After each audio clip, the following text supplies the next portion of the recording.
अपनी अपनी ढपली और अपने अपने राग। बरेली समाजवादी कैंप में सियासत के कुछ ऐसे ही फसाने नजर आ रहे हैं। विधानसभा चुनाव सिर पर हैं, मगर पार्टी के नेता अपने अपने गीतों पर अपना संगीत बजा रहे हैं। बसपा से सपा में आकर मीरगंज से समाजवादी पार्टी की टिकट की दावेदारी कर रहे पूर्व विधायक सुल्तान बेग ने अपने सियासी जलसे में पूर्व सांसद धर्मेंद्र यादव को मेहमान खुसूसी तो बनाया, मगर क्षेत्र के प्रमुख समाजवादी नेता और टिकट के दूसरे दावेदारों को कार्यक्रम में नहीं बुलाया। इसे लेकर सपाइयों के दिल में तूफान उठ रहा था। बीच जलसा बारिश तूफान और आ गया। सुल्तान के जलसे को लेकर समाजवादियों में नई फुसफुसाहट शुरू हो गई है। हालांकि जाते जाते धर्मेंद्र यादव कह गए हैं कि छोटी छोटी बातें होती रहती हैं। नमस्कार, आप देख रहे हैं खबरची न्यूज और रोहिलखंड की राजनीतिक धुरी बरेली से सियासत की नई खबर के साथ मैं हूं अनुरोध भारद्वाज। बरेली के मीरगंज विधानसभा क्षेत्र में पूर्व विधायक एवं सपा नेता सुल्तान बेग ने कार्यकर्ता सम्मेलन का आयोजन किया था। पार्टी सम्मेलन इसलिए नहीं कहा जा रहा क्योंकि ऐसा होता तो होस्ट की भूमिका में सपा की विधानसभा टीम जरूर नजर आती, मगर यहां इंतजाम पूरी तरह सुल्तान एंड कंपनी के हाथों में दिखाई दे रहे थे।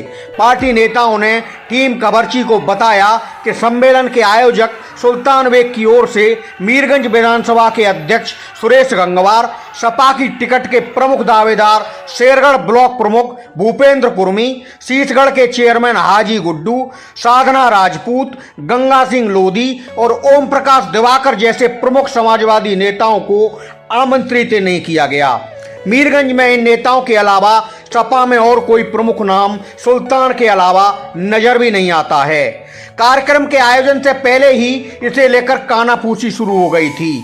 सपा नेताओं ने इस तरह के सम्मेलन से गुटबाजी को हवा मिलने की जानकारी 2 दिन पहले ही पार्टी के बड़े नेताओं को दे दी थी। इस वजह से बदायूं के पूर्व सांसद धर्मेंद्र यादव के बारे में कहा जा रहा है कि वह सुल्तान के कार्यक्रम में आने के इच्छुक नहीं थे, मगर ऐन वक्त पर बरेली के कुछ प्रमुख नेताओं ने लाइन अप कर उनका प्रोग्राम फिक्स करा दिया। पूर्व सांसद धर्मेंद्र यादव के अलावा सुल्तान के कार्यक्रम में बतौर मेहमान पूर्व मंत्री भगवत सिंह गंगवार एवं जिलाध्यक्ष अगम मौर्य पहुंचे। जिलाध्यक्ष का प्रोटोकॉल था, इस वजह से विधानसभा अध्यक्ष सुरेश गंगवार को उनको स्वागत में कार्यक्रम स्थल पर पहुंचना मजबूरी था, मगर रिसीव एंड वेलकम की औपचारिकता पूरी करके वह तुरंत वहां से चले गए। बिन बुलाए नेताओं में बाकी कोई मंच पर नजर नहीं आया। कार्यक्रम में नहीं बुलाए जाने को लेकर ऐसे कई सपा नेता दबी जुबान से इतना जरूर कहते सुने जा रहे कि जिला संगठन मौन होकर यह सब होते देख रहा है, जो पार्टी के लिए किसी भी तरह से हित की बात नहीं। सब लोग ऐसे ही अपने अपने कार्यक्रम करने लगेंगे और अपनों को बुलाने लगेंगे, तो फिर पार्टी लाइन का क्या मतलब रह जाएगा, क्या मतलब होगा पार्टी के अनुशासन के। पूर्व विधायक सुल्तान बेग का सम्मेलन तय वक्त पर शानदार तरीके से शुरू हुआ, मगर बाद में बारिश बड़ी बाधा बन गई।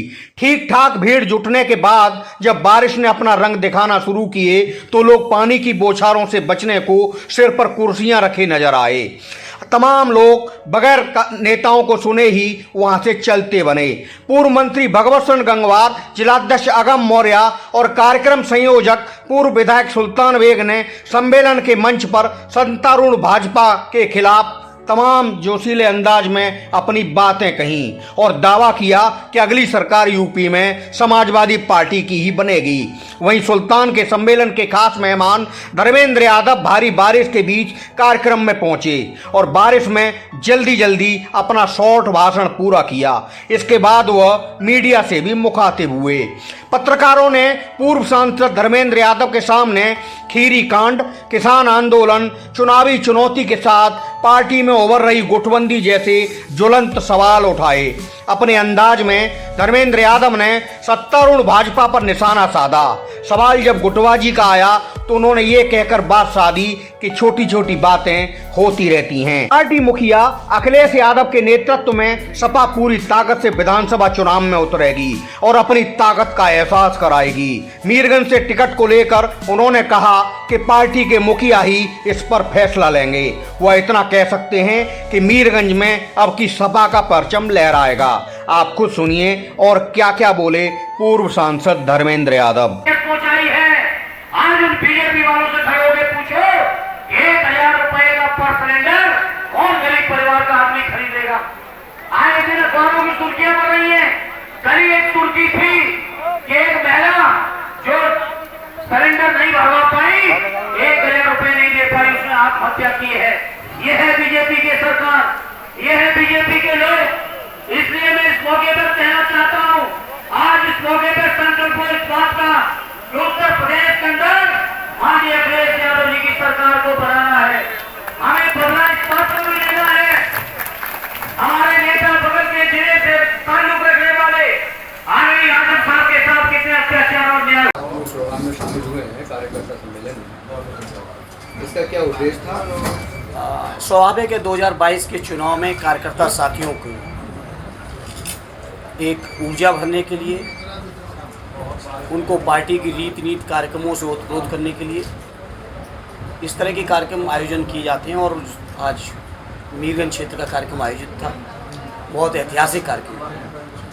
आज इतनी बारिश में भी पत्रकारों ने भी देखा कि काफ़ी भीड़ थी, इसका क्या संदेश जाता है? ये स्वाभाविक तौर पे लोगों के सहयोग और समर्थन का और पार्टी के प्रति जज्बे का, पार्टी के नेता माननीय अखिलेश यादव जी को मुख्यमंत्री बनाने का, कार्यकर्ता साथियों का और क्षेत्र की जनता का जो संकल्प है वो प्रदर्शित कर रहा था। मूसलाधार 1.5-2 घंटे से बारिश हो रही थी, बावजूद इसके लोग ज्यों के त्यों रुके हुए थे और न केवल रुके थे बल्कि उनके अंदर भारी उत्साह था।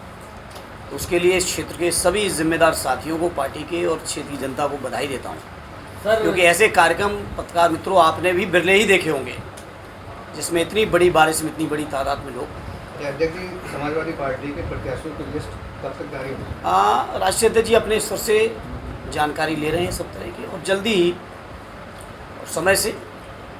अच्छा जी, मीरगंज के टिकट को लेकर आप क्या कहना चाहेंगे? मीरगंज के टिकट को लेकर क्या कहना है, बाकी तो ये राष्ट्रीय अध्यक्ष जी का विशेषाधिकार है, वही घोषणा करेंगे।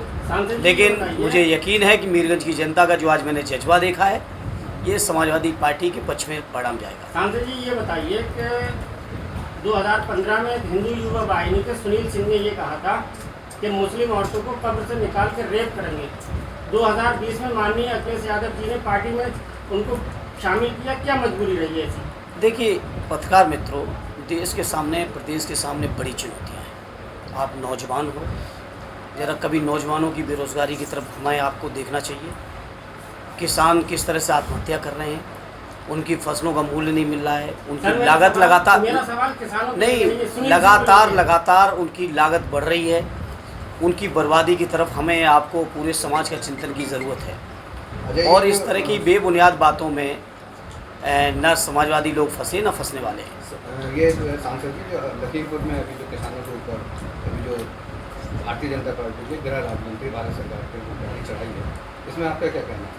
देखिए ये बीजेपी के लोगों की किसान विरोधी मानसिकता, और मानसिकता किस हद तक, क्योंकि घटना से कुछ ही दिन पहले मंत्री जी ने, गृह राज्य मंत्री हैं जो वहाँ के सांसद हैं, उन्होंने किसानों को धमकाया भी था।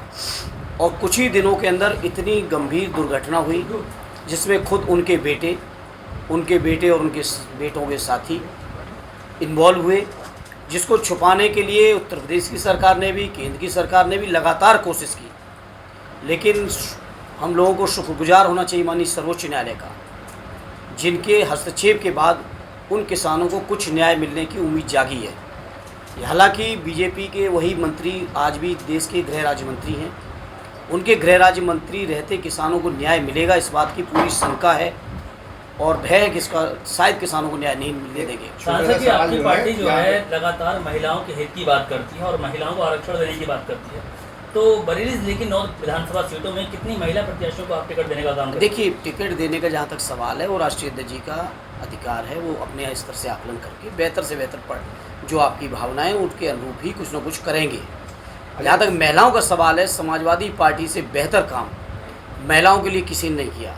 उदाहरण के तौर पे उत्तर प्रदेश के अंदर जो आज पंचायती राज में महिलाओं की व्यवस्था है वो आदरणीय नेताजी के कार्यकाल की है। उत्तर प्रदेश के अंदर जो 1090 महिलाओं के लिए वुमेन पावर लाइन है वो समाजवादी पार्टी की सरकार माननीय अखिलेश यादव जी की देन है। उत्तर प्रदेश की 60 लाख हमारी माताओं बहनों का जो गरीब थी उनको समाजवादी पेंशन से जोड़ने का काम किया। और आने वाले समय के लिए माननीय अखिलेश यादव जी ने घोषणा कर दी है कि सर, पहले तो 500 रुपये मिलते थे, आने वाले समय में कम से कम 1500 और हो सकता है इससे भी ज़्यादा कि समाजवादी पेंशन के तौर पे लोगों की मदद करने का काम करेंगे। महिलाओं का सम्मान, महिलाओं का स्वाभिमान, महिलाओं की रक्षा, महिलाओं की सुरक्षा। हमारी बहन बेटियों को पढ़ाई में अनमुनन होता था कि ड्रॉप आउट हो जाती थी बहन बेटियाँ, उनको प्रोत्साहित करने के लिए आदरणीय नेताजी ने शुरू की थी 20,000 से कन्या विद्याधन की योजना, जो माननीय अखिलेश जी ने अपनी कार्यकाल में बढ़ा के 30,000 की। और आने वाले समय में भी महिलाओं को प्रोत्साहित करने के लिए हम लोग योजनाएं बनाएंगे। अगर 2022 में समाजवादी पार्टी की सरकार बनती है तो उत्तर प्रदेश की जनता के लिए आप कौन सी ऐसी प्राथमिकता है तो समाजवादी पार्टी की जो सबसे पहले करें? देखिए, वो पार्टी का घोषणा पत्र आएगा और उसमें स्पष्ट चीज़ों पे आएगा। जहाँ तक समाजवादी पार्टी की प्राथमिकता है तो समाजवादी पार्टी समाज के हर वर्ग के हित के लिए, नौजवानों के लिए रोज़गार और शिक्षा की भी जहाँ तक सवाल है, किसानों को फसलों की लागत कम हो और उनको मूल्य ज़्यादा मिले, जिससे खेती किसानी लाभकारी व्यापार बन सके। बिजली की जहाँ तक सवाल है, आपने देखा पिछली सरकार में भी समाजवादी पार्टी की सरकार ने किसानों को मुफ्त बिजली करने का काम किया था और आने वाले समय में माननीय अखिलेश जी ने कहा है कि और व्यापक तरीके से सोचेंगे, बेहतर से बेहतर करने का प्रयास करेंगे, जो कि चुनाव के घोषणा पत्र में और स्पष्ट आएगा। क्या चुनाव से पहले माननीय आजम खान की रिहाई होना करवा पाना संभव है पार्टी को? बिल्कुल, माननीय न्यायालय के ऊपर हम लोगों का भरोसा है और जहाँ उनके ऊपर कई 100 मुकदमे लगे थे उनके और उनके परिवार के लोगों के ऊपर, आज मैं समझता हूँ केवल 2-3 मुकदमे ऐसे हैं जिनमें उनकी बेल होना बाकी है। और मुझे यकीन है कि बहुत जल्दी आने वाले समय में न्यायालय के माध्यम से माननीय आजम साहब को न्याय मिलेगा। बीजेपी के लोग जो कर सकते थे उनके खिलाफ लगातार किए हैं और कर रहे हैं। चुनाव से पहले के राष्ट्रीय अध्यक्ष पार्टी में हो रही गुटबाजी को रोकने में कामयाब होंगे? नहीं, कोई गुटबाजी नहीं होगी, सभी लोग पार्टी को मदद करेंगे, माननीय अखिलेश यादव जी को मदद करेंगे। जैसे कि मीरगंज में सबको निमंत्रण दिया गया, उसके बावजूद भी कुछ देखिए, छोटी मोटी बातें होती हैं, इस तरह की बातों को आप लोग ज़्यादा दूर देने की जरूरत नहीं है। आपको देखना चाहिए कि इस बारिश में कितने लोग खड़े थे, उस तरफ आप ध्यान नहीं दे रहे हो। एक सवाल है, लखीमपुर हिंसा से कहीं ना कहीं कांग्रेस में जो है पुनर्जीवन होते हुए दिख रहा है, ये क्या सत्ता पक्ष की चाल है क्या?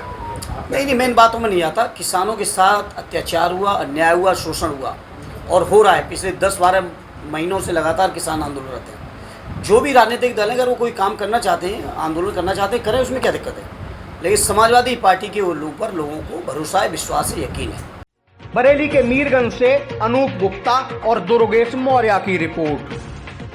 हर खबर देखने के लिए सब्सक्राइब करें हमारा चैनल खबरची न्यूज।